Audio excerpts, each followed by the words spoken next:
ঘটনার মূল দুই হোতাকে পলায়নে সহায়তাকারী সহ মোট 11 জনকে আমরা গ্রেফতার করতে সক্ষম হয়েছি। জব্দকৃত উল্লেখযোগ্য আলামত সমূহ হলো হত্যাকাণ্ডে ব্যবহৃত 2টি বিদেশি পিস্তল, 52 রাউন্ড গুলি, ম্যাগাজিন, ছোরা, হত্যাকাণ্ডে ব্যবহৃত মোটরসাইকেল ও ভুয়া নম্বর প্লেট, যে নম্বর প্লেটটি অপারেশনের সময় লাগানো ছিল।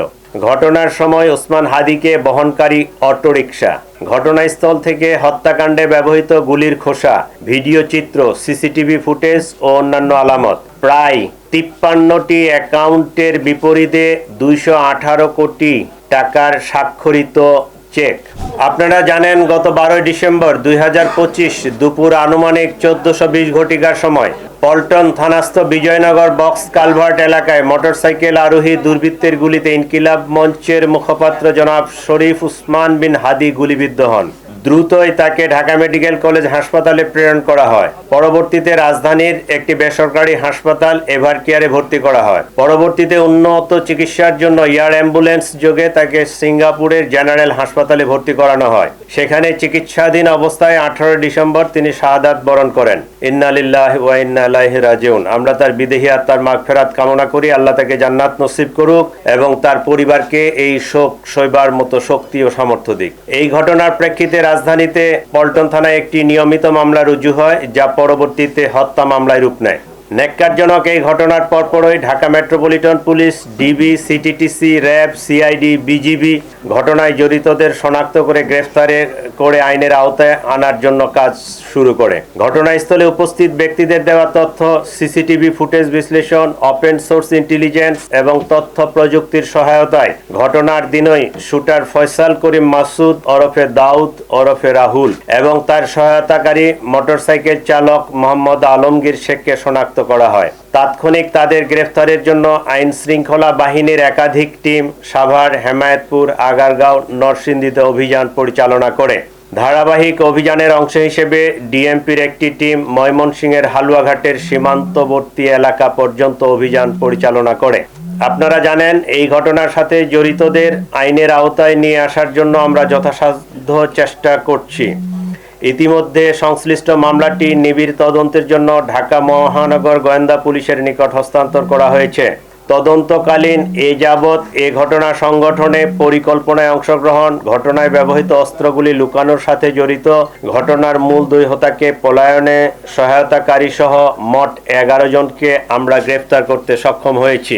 গ্রেফতারকৃতরা হলো হুমায়ুন কবির, ফয়সালের বাবা; হাসি বেগম, ফয়সালের মা; শাহেদা পারভিন সামিয়া, ফয়সালের স্ত্রী; ওয়াহিদ আহমেদ শিপু, ফয়সালের শ্যালক; মারিয়া আক্তার লিমা, তার বান্ধবী; মোহাম্মদ কবির, নুরুজ্জামান নোমানী ওরফে উজ্জ্বল, সিবিয়ন দিও, সঞ্জয় চিসি, মোহাম্মদ আমিনুল ইসলাম রাজু, আব্দুল মান্নান, এই 11 জনকে আমরা গ্রেফতার করেছি।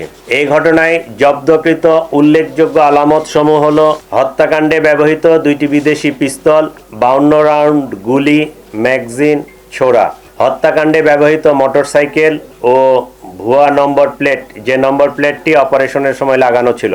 ঘটনার সময় ওসমান হাদিকে বহনকারী অটোরিকশা, ঘটনাস্থল থেকে হত্যাকাণ্ডে ব্যবহৃত গুলির খোসা, ভিডিও চিত্র, সিসিটিভি ফুটেজ ও অন্যান্য আলামত। প্রায় 53টি অ্যাকাউন্টের বিপরীতে 218 কোটি টাকার স্বাক্ষরিত চেক। তদন্তে প্রাপ্ত তথ্য, বিভিন্ন গোয়েন্দা সংস্থার প্রতিবেদন, গ্রেফতারকৃতদের দেওয়া জবানবন্দি পর্যালোচনা করলে দেখা যায় ফয়সাল ও আলমগীর ঘটনার পরপরই ঢাকা হতে সিএনজি করে আমিন বাজারে যায়। পরবর্তীতে তারা মানিকগঞ্জের কালামপুর যায়। সেখান থেকে পূর্ব পরিকল্পনা অনুযায়ী একটি প্রাইভেট কারে করে ময়মনসিংহের হালুয়াঘাটে পৌঁছে।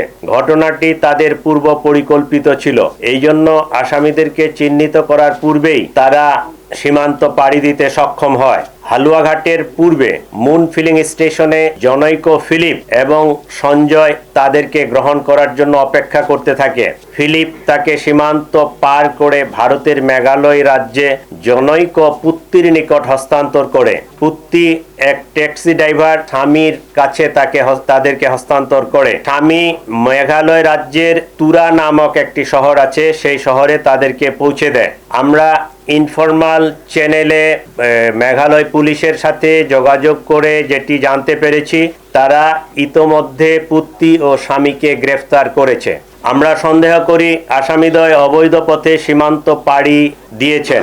এই ঘটনার সাথে বিভিন্নভাবে জড়িত থাকার কথা স্বীকার করে গ্রেপ্তারকৃতদের মধ্যে 6 জন স্বীকারোক্তিমূলক জবানবন্দি প্রদান করেছেন এবং 4 জন সাক্ষী তারাও 164 ধারায় সাক্ষ্য প্রদান করেছেন। প্রিয় সাংবাদিকবৃন্দ, চাঞ্চল্যকর এই ঘটনায় রুজুকৃত মামলাটি অত্যন্ত গুরুত্বের সাথে আমরা তদন্ত করছি। গ্রেপ্তারকৃতদের কাছে পাওয়া তথ্য, সাক্ষীদের জবানবন্দি, উদ্ধারকৃত আলামত পর্যালোচনা ও সার্বিক বিবেচনায় মামলাটির তদন্ত শেষ পর্যায়ে রয়েছে।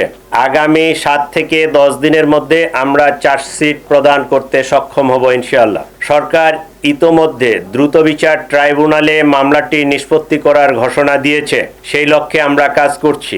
এই জন্য এই জঘন্য ঘটনার ন্যায় বিচার নিশ্চিত করতে রাষ্ট্রের পক্ষ থেকে, আমাদের পক্ষ থেকে সর্বোচ্চ প্রচেষ্টা অব্যাহত রয়েছে।